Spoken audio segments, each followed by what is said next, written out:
Bismillahirrahmanirrahim, kembali di channel Robi Delpis.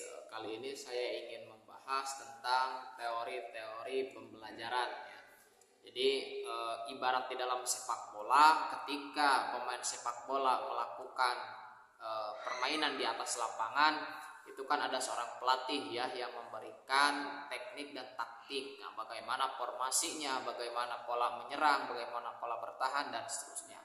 Nah, di dalam proses pembelajaran kita juga sebetulnya harus dipandu oleh teori-teori pembelajaran. Teori-teori pembelajaran ini akan menjadi dasar bagi kita yang berprofesi sebagai guru untuk memberikan proses pembelajaran kepada siswa. Ada banyak teori yang bisa kita pelajari dan ini bagian daripada kita untuk mengingatkan ya, terutama sama guru supaya lebih terencana di dalam melakukan proses pembelajaran.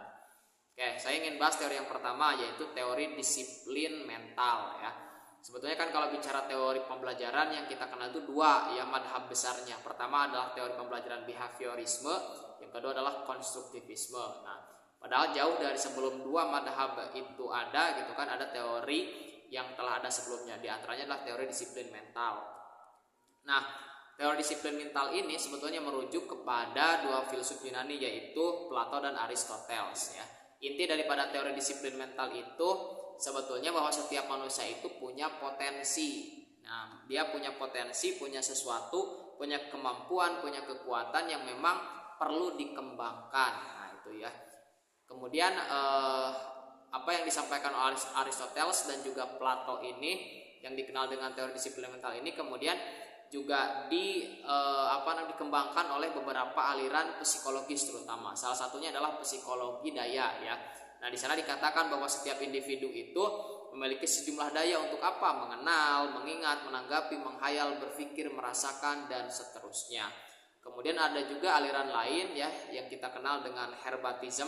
Nah, itu ditemukan oleh seorang Herbart ya, seorang psikolog asal Jerman. Nah, apa kata beliau? Nah, kata beliau bahwa Herbartisme ini mengatakan bahwa teori ini memiliki makna tanggapan-tanggapan yang tersimpan dalam kesadaran. Tanggapan itu meliputi tiga hal ya, tiga bentuk. Pertama ada impresi indera. Nah, ini berkaitan dengan panca indera. Kemudian tanggapan atau bayangan dari panca indera serta perasaan senang atau tidak senang. Nah, jadi Herbartism ini dari Jerman ini juga bagian daripada tentang disiplin mental. Kemudian ada juga J.J. Rousseau ya, yang memang terkenal juga sebagai ahli politik, naturalis romantik gitu kan, seorang pendidik asal Prancis juga. Nah, beliau juga mengatakan bahwa sesungguhnya anak itu memiliki kekuatan sendiri untuk mencari, mencoba, menemukan dan mengembangkan dirinya sendiri.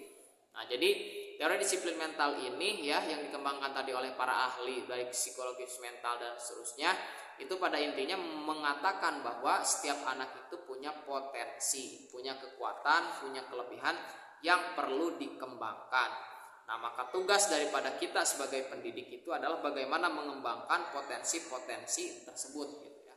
Nah, jadi perlu adanya pendisiplinan mentalitas. Nah, itu yang dikatakan sebagai teori disiplin mental ya.